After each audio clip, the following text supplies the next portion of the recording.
Tidak ada satupun pemain bintang yang akan meninggalkan Inter pada bursa transfer kali ini. La Gazzetta dello Sport menegaskan hal ini dengan cukup jelas. Meskipun mengalami kekecewaan besar di Munich, seluruh pemain andalan akan tetap bertahan. Tidak akan ada perombakan besar seperti yang terjadi pada 2023 usai kekalahan di Istanbul, ketika 12 pemain dalam skuad diganti. Para pemain utama yang tampil mengecewakan di Munich tetap layak diberi kesempatan untuk mencoba kembali, tulis media tersebut.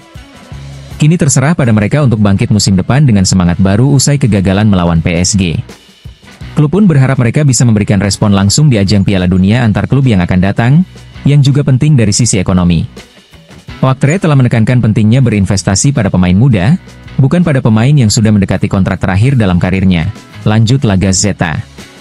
Namun, trofi hanya bisa diraih, atau paling tidak dikejar, dengan kombinasi yang tepat antara pemain muda dan senior, antara yang berpengalaman dan yang masih berkembang. Mengubah terlalu banyak sosok penting di ruang ganti bisa berbahaya. Para petinggi Inter selalu puas dengan sikap para pemain inti, dan hal ini tidak boleh diabaikan. Karena itu, Inter akan kembali mengandalkan Lautaro, Calhanoglu, Di Marco, Bastoni, Barella, dan bahkan Darmian. Inter akan menjaga para pemain yang telah membawa mereka hingga ke Munich. Ini adalah bagian dari rencana yang akan diajukan kepada Inzaghi, jika pembicaraan soal masa depannya benar-benar masuk ke tahap itu. Pada akhirnya, ini mungkin juga strategi. Mengandalkan semangat bangkit dari para pemain yang baru saja jatuh bisa jadi berisiko, tapi mungkin tidak sebesar risiko merombak total dan melupakan perjalanan yang telah ditempuh, tutup laporan tersebut.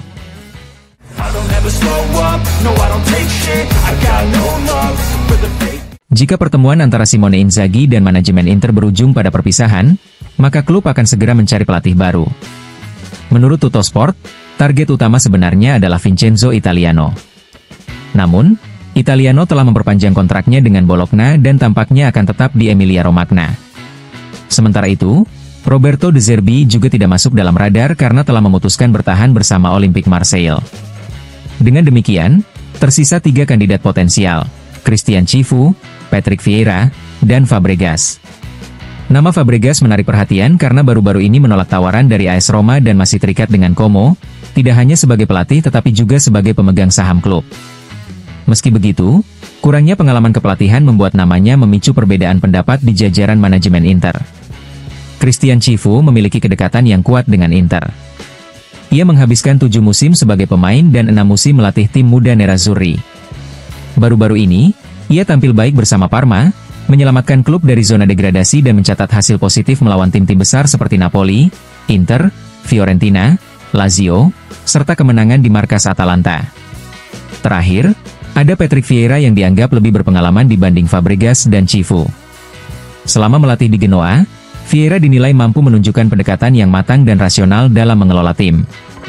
Dengan belum adanya keputusan resmi mengenai masa depan Inzaghi, Inter kini mulai mempertimbangkan berbagai opsi untuk melanjutkan proyek mereka di musim depan.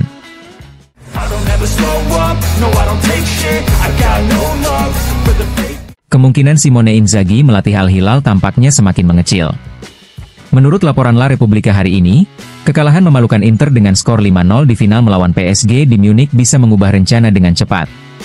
Dampak dari hasil tersebut dinilai cukup besar dan membuat klub-klub peminat berpikir ulang.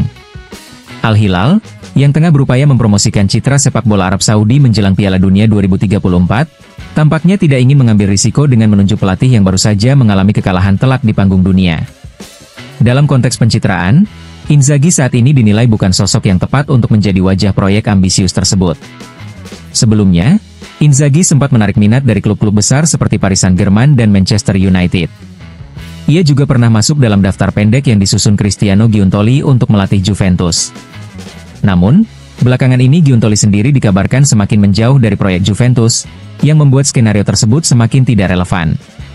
Dengan berbagai ketidakpastian ini, masa depan Inzaghi masih tergantung pada hasil evaluasi internal Inter, dan kini peluang untuk melatih di luar Eropa, khususnya di Timur Tengah, tampaknya makin menipis.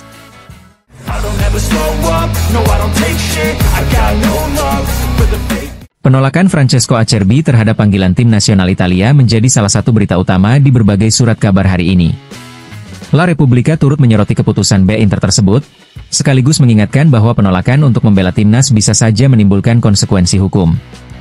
Menurut ketentuan yang tercantum dalam pasal 76 Norma Organisative Interne della FIGC, NOIF, pemain yang menolak bergabung dengan tim nasional tanpa alasan yang sah berpotensi menerima sanksi, termasuk kemungkinan skorsing dari kompetisi domestik. Meski begitu, La Repubblica melaporkan bahwa untuk saat ini, Acerbi tidak akan dijatuhi hukuman apapun. Keputusan ini diduga mempertimbangkan konteks dan alasan pribadi di balik penolakannya, meskipun detailnya belum diungkapkan secara resmi. Situasi ini tetap menjadi perhatian publik, karena menyangkut hubungan antara klub, pemain, dan federasi, serta dapat menjadi presiden penting untuk kasus serupa di masa depan.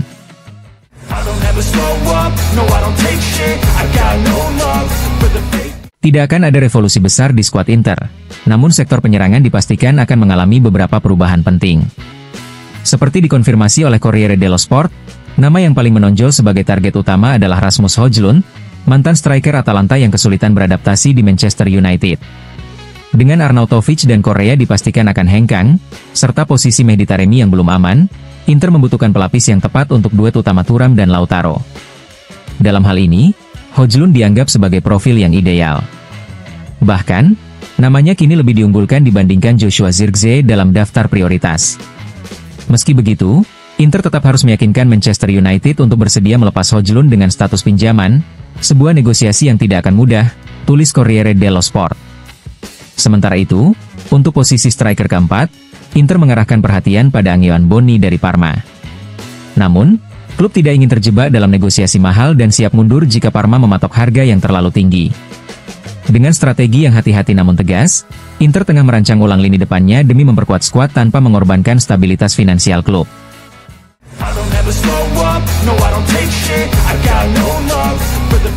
Napoli terus memantau perkembangan situasi Davide Fratesi di Inter. Menurut laporan dari Corriere dello Sport, klub juara Italia yang baru saja meraih Scudetto itu tidak pernah benar-benar meninggalkan jalur negosiasi untuk mendapatkan gelandang timnas Italia tersebut. Namun, kendala utama masih sama seperti pada bursa transfer Januari lalu, yaitu harga yang diminta Inter. Nerazzurri mematok nilai Fratesi di angka 45 juta euro, dan hingga kini belum menunjukkan niat untuk menurunkannya. Fratesi sendiri tidak masuk dalam daftar pemain yang tak tersentuh. Justru, ia dinilai sebagai aset potensial yang bisa mendatangkan keuntungan finansial besar bagi Inter. Meski begitu, kejelasan soal masa depannya masih akan menunggu penyelesaian situasi pelatih. Jika Simone Inzaghi tetap bertahan, perpisahan dengan Fratesi tampaknya menjadi hal yang hampir pasti. Sebaliknya, jika Inter menunjuk pelatih baru, keputusan akan ditentukan setelah diskusi antara pelatih baru dan sang pemain, berdasarkan proyek dan rencana permainan yang ditawarkan. Fratesi, yang akan berusia 26 tahun pada September, diyakini ingin mendapatkan peran yang lebih besar. Musim ini ia tampil dalam 47 dari total 59 pertandingan Inter di semua kompetisi, namun hanya bermain selama 1.986 menit dari total 5.310 menit yang tersedia, dan hanya 16 kali menjadi starter. Meski demikian, kontribusinya cukup solid dengan mencetak 7 gol dan memberikan 2 assist. Dengan ambisi pribadi yang tinggi dan ketertarikan serius dari Napoli, masa depan Fratesi di Inter kini berada di titik persimpangan yang krusial.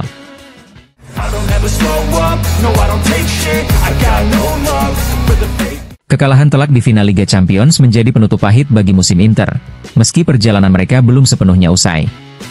Pasukan Simone Inzaghi kini bersiap menghadapi tantangan baru di ajang Piala Dunia antar klub yang akan digelar di Amerika Serikat pada bulan Juni, seperti dilaporkan Sky Sport. Skuad Nerazzurri dijadwalkan berkumpul kembali di pusat latihan Appiano Gentile pada Senin, 9 Juni. 2 hari kemudian, mereka akan bertolak ke Amerika Serikat untuk memulai persiapan turnamen. Inter akan menghadapi Monterrey pada 18 Juni, Urawa Red Diamonds pada 21 Juni, dan River Plate pada 26 Juni. Adapun jadwal pemusatan latihan untuk musim 2025-2026 belum ditentukan. Tanggal pastinya akan sangat bergantung pada seberapa jauh Inter melaju di Piala Dunia antar klub, yang finalnya dijadwalkan berlangsung pada 13 Juli.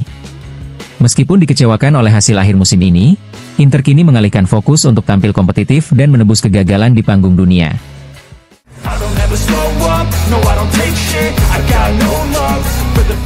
Inter Milan bersiap melakukan perombakan besar untuk membangun skuad musim depan, menyusul kekalahan telak di final Liga Champions di Munich. Dengan atau tanpa Simone Inzaghi sebagai pelatih, arah klub tetap mengikuti garis kebijakan Austria, yaitu meremajakan tim, meningkatkan kualitas, dan menekan beban gaji. Menurut laporan Sport Mediaset, lini depan akan menjadi titik awal perubahan. Marco Arnautovic dan Joaquin Correa dipastikan hengkang, sementara tawaran untuk Mehdi Taremi akan dipertimbangkan. Sebagai gantinya, Inter membidik Santiago Castro dan Angelo Bonni, dengan kemungkinan kembalinya Francesco Pio Esposito dari masa pinjamannya. Di lini tengah, posisi Nicolo Barella dan Hakan Calhanoglu tidak tergantikan. Namun, fokus utama justru berada di lini belakang. Masa depan Francesco Acerbi dan Stefan De Vrij belum jelas, sementara Inter dilaporkan sedang menjajaki opsi peminjaman Matthijs de Ligt dari Manchester United serta mempertimbangkan kembali untuk merekrut Giorgio Scalvini dari Atalanta. Meskipun Inter telah mengamankan kesepakatan untuk Petar Sucic dan Luis Enrique, teka-teki terbesar yang harus segera dipecahkan tetaplah kursi pelatih. Identitas arsitek utama proyek Inter baru ini akan menjadi kunci kelanjutan strategi klub.